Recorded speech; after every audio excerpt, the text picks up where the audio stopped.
Hello, everybody. Welcome back to the channel. This is Tamur, and this is my channel, the Cloud Security Guy, where I talk on a weekly basis about cybersecurity, career advice, AI, cloud security. Whatever trends are going on, and basically what we can focus on. Please do like and subscribe to this channel. So today, I want to talk about something which is I don't think many people talk about in cybersecurity, and it is something very very important, which is imposter syndrome. Imposter syndrome specifically in cybersecurity. Now, if you're not aware what imposter syndrome is, it is something that feeling you get that you are not as competent, or like you are a phony. If you're working in a particular field, you feel you're faking it, and then people will find out that you are a fraud and you don't really have these qualifications which you're talking about, and you're not as competent as you think. And this is a very common feeling that you get, and it is very very common, especially in tech, and even more so in cybersecurity. It is a very very common thing.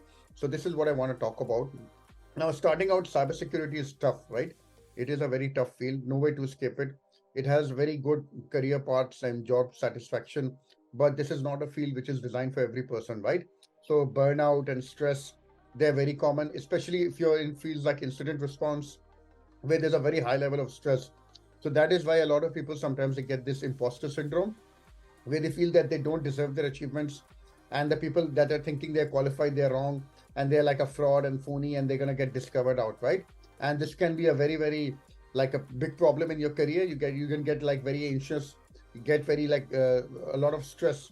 Okay, I can tell you example of one person I used to know. She was an entry level cybersecurity analyst, and she started a job at a top firm. And when she would go to a meeting, she would be surrounded by people who are much more experienced than her, right? And they would be discussing things within cybersecurity like threats and risks. And even though she knew what the solution was, she could not get the courage to speak up, because inside she had this voice telling her that she's a phony, and she's going to get discovered, and people are going to find out she's a fraud, and they're going to start laughing. And unfortunately, this is quite common in cybersecurity, right? Because the industry is so dynamic, there's a very steep learning curve.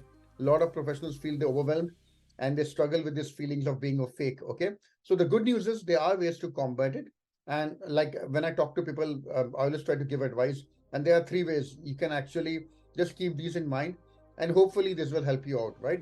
When you anytime you get this feeling, first of all, every expert was once a beginner. Okay, every person like within cybersecurity, no matter how well known they are in the industry, whether they have 20 years experience, 50 years experience, they were not born.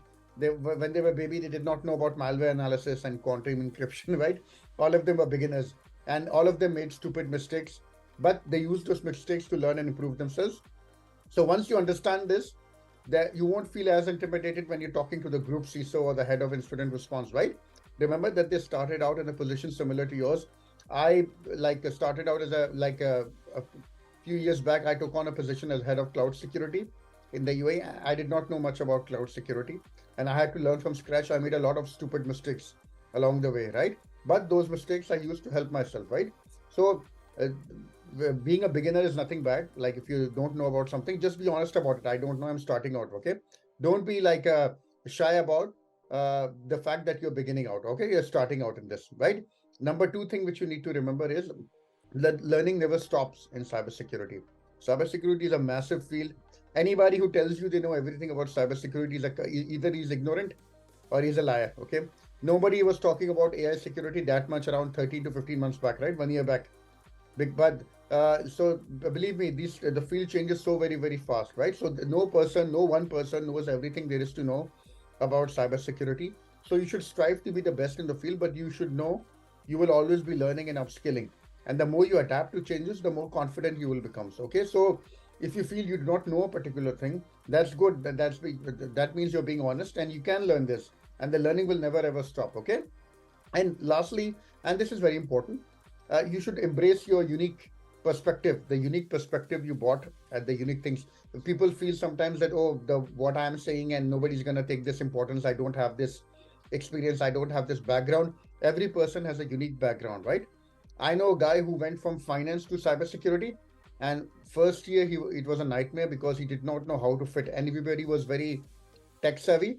Most of the tech discussions around him he did not understand because he was still learning the ropes, right? Then one day he was called in to help with a cybersecurity incident. Everybody was having a problem, but the thing happened was his background was as finance, so he was a wizard in Excel.